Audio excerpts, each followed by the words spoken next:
I am Natasha Busst and this is Nightline. The top stories. Tengku Zafrul says no decision yet on joining any party. And Malaysia's historic run at BWF World Tour Finals ends in heartbreak.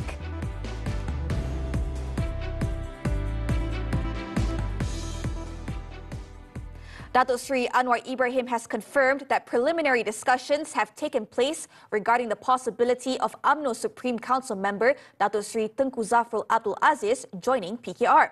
The Prime Minister, who is also the PKR President, said that although discussions are ongoing, his party still prioritizes maintaining good relations with its coalition partners in the unity government, including UMNO. Speaking to the media after attending PKR's Special National Congress in Shah Alam, Selangor on Sunday, Anwar said that the party adopts an open approach and welcomes individuals who can contribute to PKR and Pakatan Harapan, PH. However, such matters must be handled in a proper manner to maintain the good relationships between PKR and its allies, including UMNO. Jadi macam Tengku Zafrul pun dalam keadaan yang sama lah. Kita tidak pernah menafikan. Dalam budaya kita tidak pernah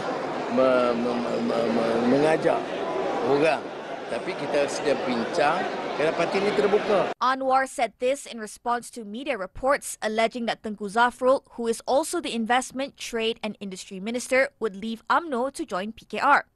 However, he declined to reveal more details on the matter. Meanwhile, Tengku Zafrul revealed on Sunday night that he has yet to decide on his membership with any party following speculation that he was about to join PKR.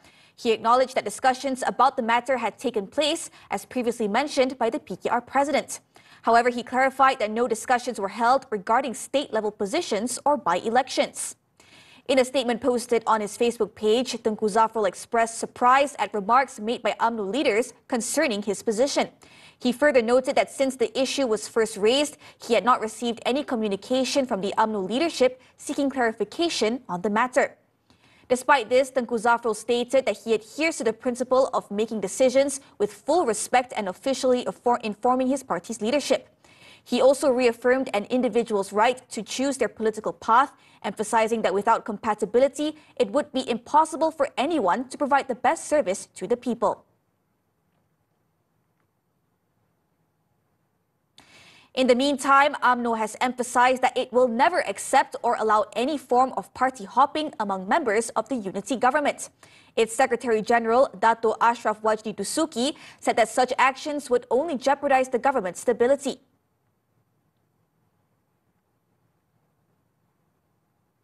Belajarlah daripada pengalaman yang lampau yang begitu pahit, bagaimana akibat daripada fenomena curi-mencuri ahli dan kepimpinan parti-parti di dalam sesebuah permuafakatan akhirnya menyebabkan ketidakstabilan politik berlaku hingga kerajaan terjejas dan runtuh. Pengalaman yang lampau yang begitu pahit, bagaimana Meanwhile, speaking at the Pulau Pinang BN Convention on Sunday, Dato Sri Ahmad Zaid Hamidi said he is well aware of those who have turned their backs on the party or collaborated with adversaries, seeking easy ways to ensure their political survival. Saya kenal walaupun saya tidak bercakap. Siapa yang taat, siapa yang gunting dalam lipatan, siapa yang kaki cucuk, saya kenal. Ada dalam catatan minda dan hati saya. Saya sangat menghargai mereka yang taat kepada parti kita.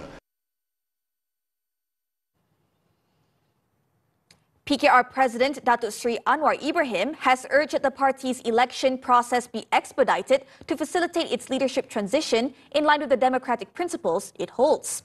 This call was among the key points in his closing speech at the PKR Special National Congress held in Shah Alam, Selangor on Sunday. Anwar, who is also the Prime Minister, stated that the party's leadership must consist of a combination of both new and seasoned leaders. However, he reminded young leaders not to act hastily when given a mandate. The Tambon Member of Parliament also reminded all party members and leaders to continue advocating for the people's welfare, adding that holding positions is not the solution, but an avenue to realize the party's aspirations and struggles. Anwar also announced that more than 2/3 of the delegates approved the motion to amend the party constitution at the Special Congress, which was held in a hybrid format. The amendment was aimed at increasing the number of delegates that would vote in the party election. It would involve the election process for the party's top 6 positions and 20 members of the Central Leadership Council at the PKR National Congress. The Defence Ministry will retain the ringgit per day allowance for participants of the National Service Training Programme PLKN 3.0, which is set to begin next month. Its Minister, Datuk Sri Muhammad Khalid Nordin, said it was inappropriate to discuss raising the allowance at this time as the programme had yet to begin. Setakat hari ini kita kekal sebab kita belum mula pun dah nak cakap pasal nak naik allowance. Khalid said this at a press conference after the launch and handover ceremony of projects under the Madani Mindef Village Adoption Program in Kota Tinggi, Johor on Sunday. The Kota Tinggi Member of Parliament also expressed confidence that incidents of bullying among the participants would be avoided. On Thursday, the Parliamentary Special Select Committee on Security, in its report tabled in Parliament, had deemed the ringgit daily allowance as insufficient and recommended raising it to 50 ringgit per day. PLKN 3.0 is scheduled to be implemented gradually, starting on January 12th. It will initially involve around 500 participants across 2 military camps in Kuala Lumpur and Pahang. The program will later expand to 13 camps nationwide as part of its full implementation by 2026. The Education Ministry has implemented several proactive measures to combat bullying and sexual misconduct among students. Among them is the introduction of a bullying complaints portal to monitor cases effectively, where users can utilize 4 main channels to lodge complaints, including through WhatsApp and on-site complaint boxes at schools. Kita telah mengeluarkan pekeliling dan juga garis panduan yang berkaitan dengan bully dan juga gangguan seksual. So garis panduan ini adalah garis panduan yang komprehensif. Tata cara, tata kelola berkaitan dengan bagaimana kita nak terima aduan, bagaimana kita nak menangani aduan-aduan. He said this at the launch of the program Madani Leadership Movement End Bullying and Sexual Misconduct at SMK Mutiara Rini in Johor Bahru. The program will see Education Minister Fadlina Siddiq, along with her deputy and senior ministry officials, conduct visits to schools nationwide to monitor the management of bullying and sexual misconduct cases.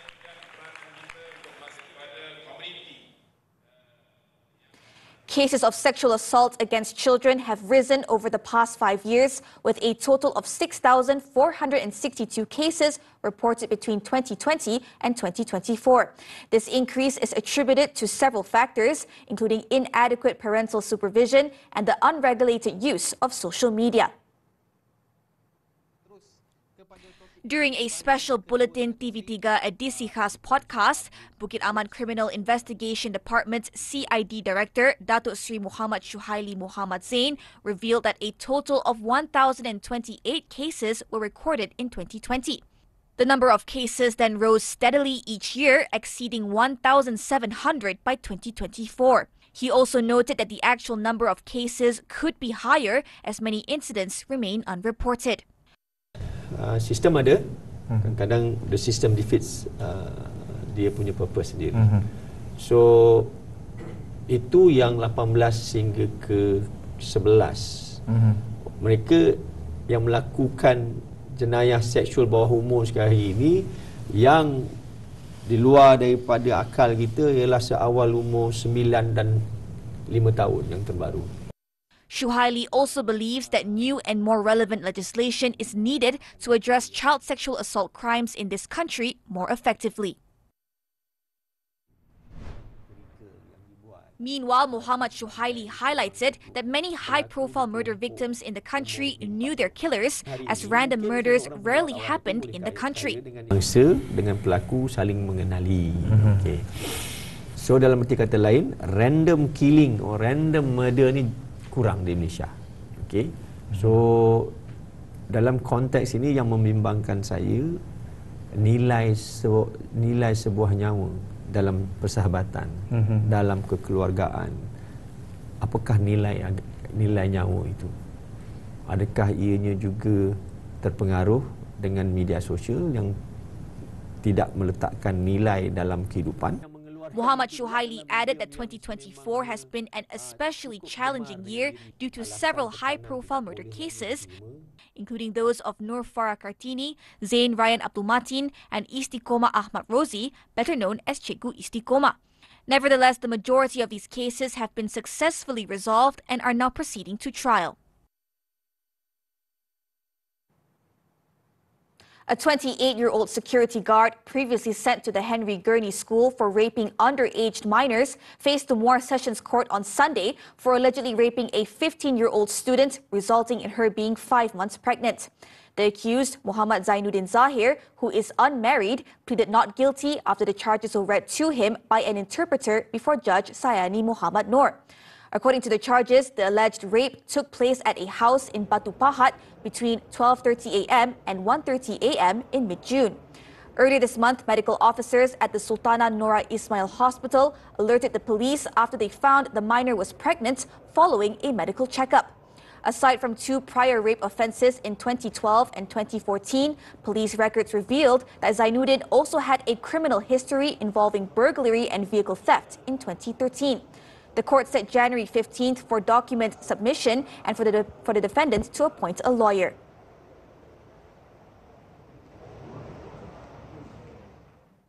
The police are conducting an internal investigation against a member of the force who allegedly made an obscene gesture towards a woman during a protest in the capital on Friday. Kuala Lumpur Police Chief Datuk Rusdi Muhammad Isa said his team has identified the police officer who is currently serving in the Kuala Lumpur area. He confirmed that the probe is currently underway, even as the police have not received any reports regarding the incident. Earlier, a post was shared on Instagram by a woman who alleged that a police officer made lewd gestures towards her while she was taking photographs during a human rights protest. The woman also claimed that the gesture directed at her was repeated several times by the police officer to ensure it could be seen. Meanwhile, at the Moore Magistrates Court, a Myanmar national was charged for allegedly stabbing a colleague in the stomach with a knife last week, causing serious injuries. The accused, 42-year-old Win Zau Lat, did not record a plea as he failed to understand the charge read in Malay before Magistrate Suzana Mokhtar. Win is accused of intentionally injuring a 35-year-old male colleague with a knife capable of causing death. The incident occurred at a workers' dormitory in the Bakri industrial area at 8:15 p.m. on December 8th. The charge under Section 324 of the Penal Code carries a penalty of up to 10 years in prison, a fine, whipping, or a combination of any 2 punishments upon conviction. According to police accounts, during the incident, the victim was said to have approached Win and asked to look at the knife he was holding. However, Win, who was allegedly intoxicated, reacted by striking and stabbing the victim in the stomach. The court set January 2nd for the next mention to facilitate the presence of a Myanmar language interpreter.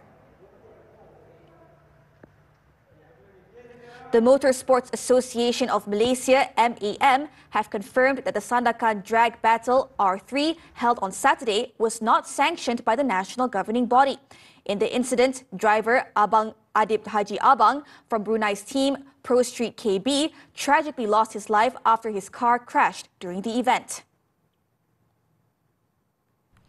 In a statement on Sunday, MAM stressed that organizers and participants should both ensure that their events or the events they are participating in are sanctioned. This is because events sanctioned by MAM are run according to general and technical guidelines that have been put in place by world bodies, including the FIA and FIM, to ensure the safety of both participants and spectators.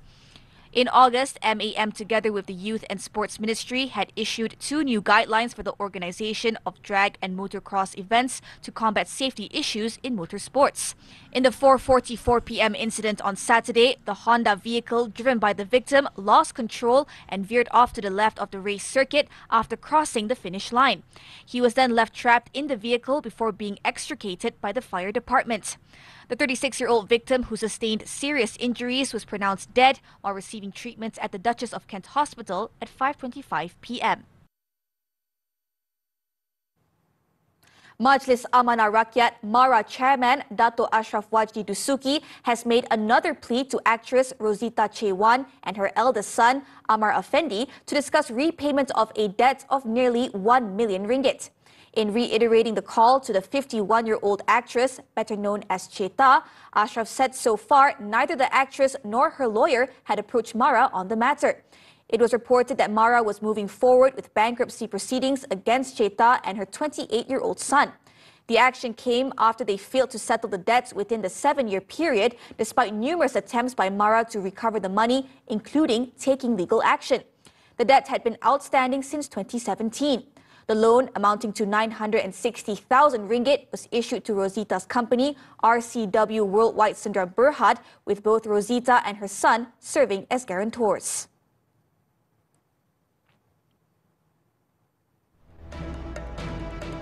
Bayern suffers first defeat under company. Sports after this breather.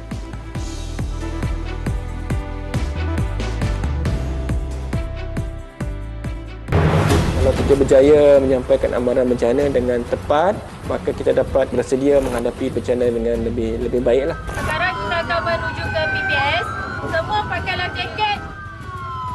Ini adalah kawasan yang berisiko tinggi untuk berlaku kejadian banjir sekiranya hujan lebat berterusan berlaku di negara kita. Sejak 35 tahun ni saya duduk sini ni paling besar sekali lah. Luar biasa daripada banjir-banjir yang lepas dah. Tahniah untuk Malaysia atas pengiktirafan UNESCO bagi kebaikannya dan budaya sarapan pagi. Cakna tak berapa sebenarnya keperluan air untuk badan kita? Sekiranya berlaku kematian di hospital, apa sebenarnya prosedur yang perlu kita tahu? 5,000 CCTV berteknologi AI sudah dipasang di ibu kota, bantras jenayah dan juga bencana. Soal awang tentang sifat boros yang akhirnya memakan diri. Semuanya dalam MHI hari Isnin hingga Jumaat jam 10 pagi. Juga di aplikasi tonton hanya di TV3.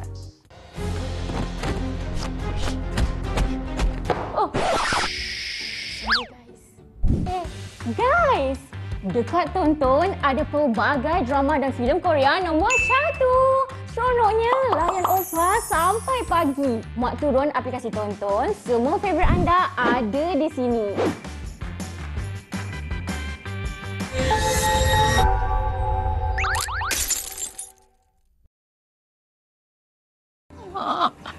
Hari Bapa, cuba cerita dekat Mak. Anak perempuan bertimah tu, dia tu ada hati dekat saya. Khairil takkan bagi mak pisahkan Khairil dengan Ada. Kau kena bunuh budak ni. Ya, kau dah gila ke? Dia ni cucu aku, dek. Mak! Dia ni bawa bana Ada. Lara Kasih, Minggu Akhir, Isnin hingga Rabu, 10 malam di Samarinda TV3 dan stream sekarang melalui tonton. Sports now, badminton, the 2024 BWF World Tour Finals. Malaysia's dream of clinching the men's doubles and mixed doubles titles came to a disappointing end. This after the two national pairs failed to create an upset, bowing to their respective opponents. Men's doubles Gauzy Fei and Nur Izzuddin Muhammad Musani failed to end Malaysia's wait for a maiden World Tour Finals crown after the world number 7 were beaten 17-21, 21-17, 11-21 by world number 3 Kim Astrup and Anders Skarp Rasmussen of Denmark in a 65-minute final. Sharing the same fate was Malaysia's mixed doubles pair Chen Tang-jae and Toh Yi-wei. The pair were denied the crown by China's Olympic gold medalists Zheng Qi-wei and Huang Ya-qiao. The world number 8 lost to the world number 3 18-21, 21-14, 17-21 in 75 minutes.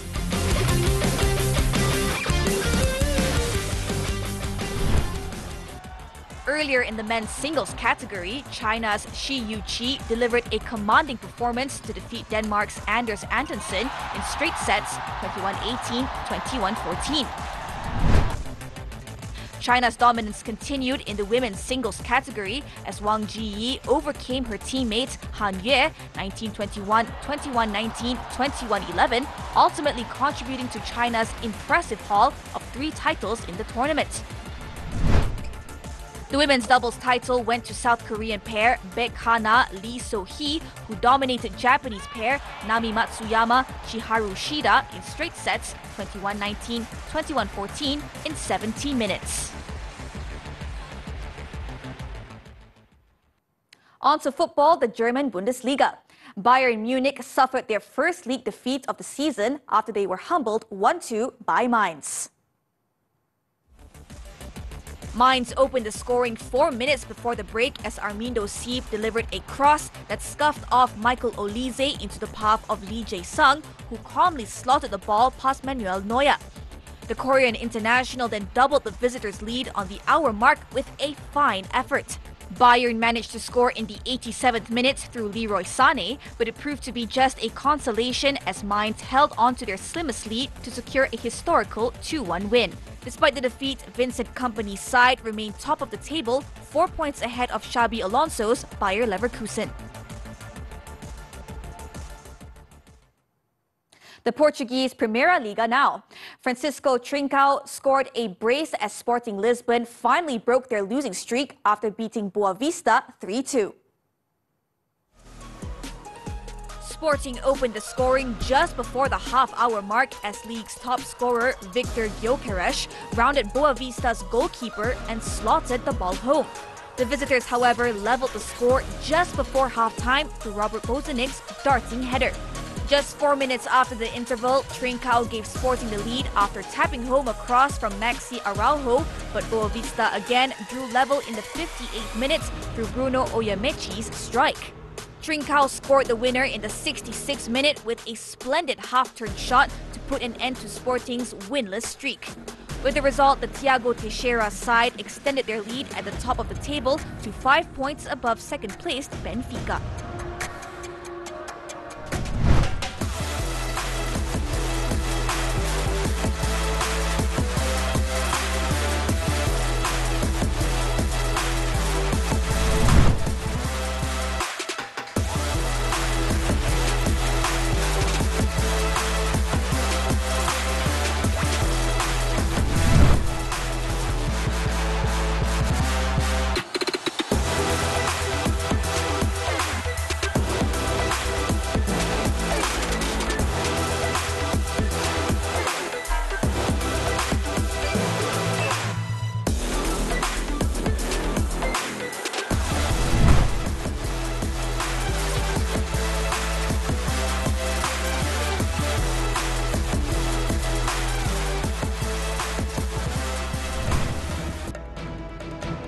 South Korea's president defies summons in martial law probe. The details when Nightline returns.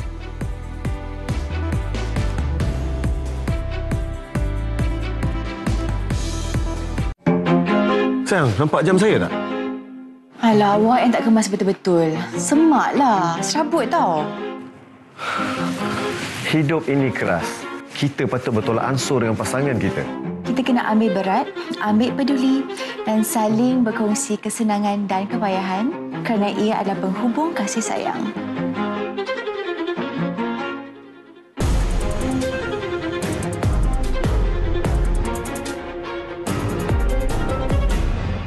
Hai sayang. Abang dah balik? Dah masak dah? Sorry, belum lagi.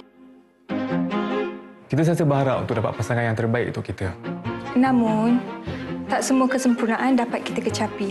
Yang paling penting, kita kena saling memahami antara satu sama lain.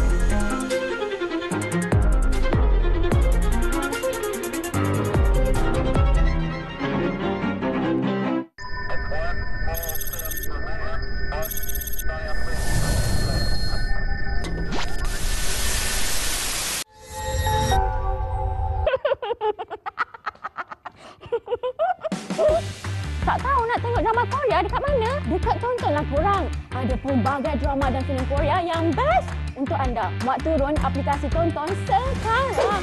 Semua favorit anda ada di sini.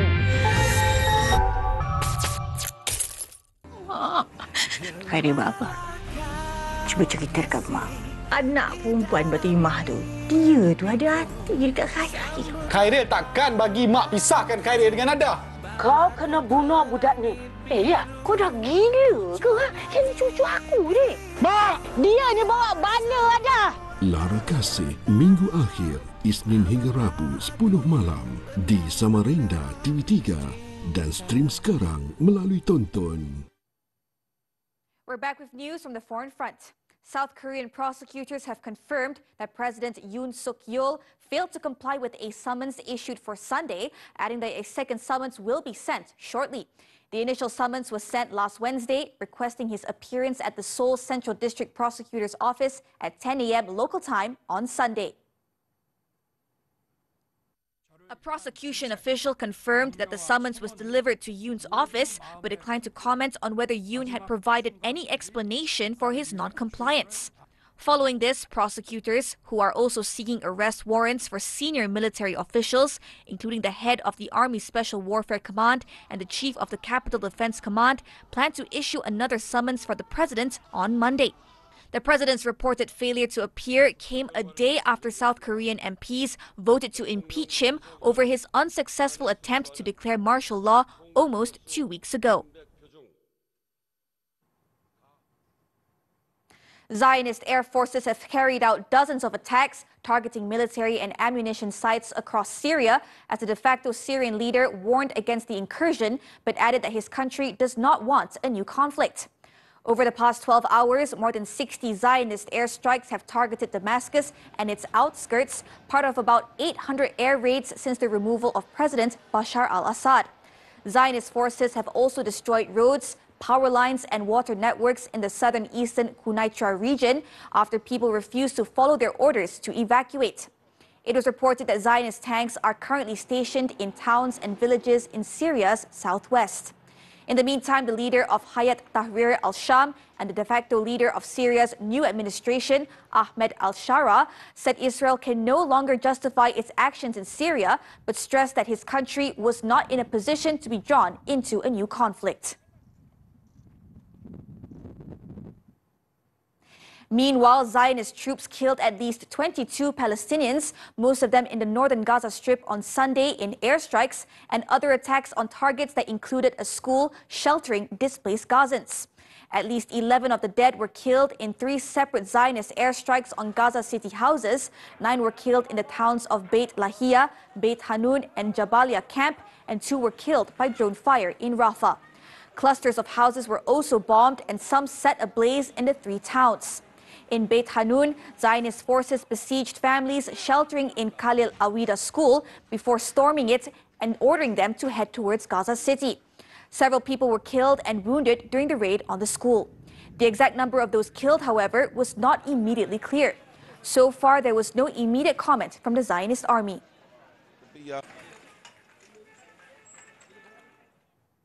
At least 11 people were killed after a cyclone slammed into France's Mayotte, the most intense storm to hit the Indian Ocean archipelago north of Madagascar in nearly a century. French weather forecasters said on Sunday that Cyclone Chido swept through Mayotte overnight, bringing winds of more than 200 kilometers per hour and damaging makeshift housing, government buildings, and a hospital. Authorities said it was difficult to ascertain the precise death toll after the cyclone also raised concerns about access to food, water, and sanitation. Chido was the strongest storm in more than 90 years to hit the islands.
And that concludes Nightline this time around. Before we leave, let's take a look as skaters enjoy the holiday season at the world's largest indoor ice rink, which was recently opened at the Grand Palais in Paris. With that, I'm Natasha. Thank you for watching and stay safe.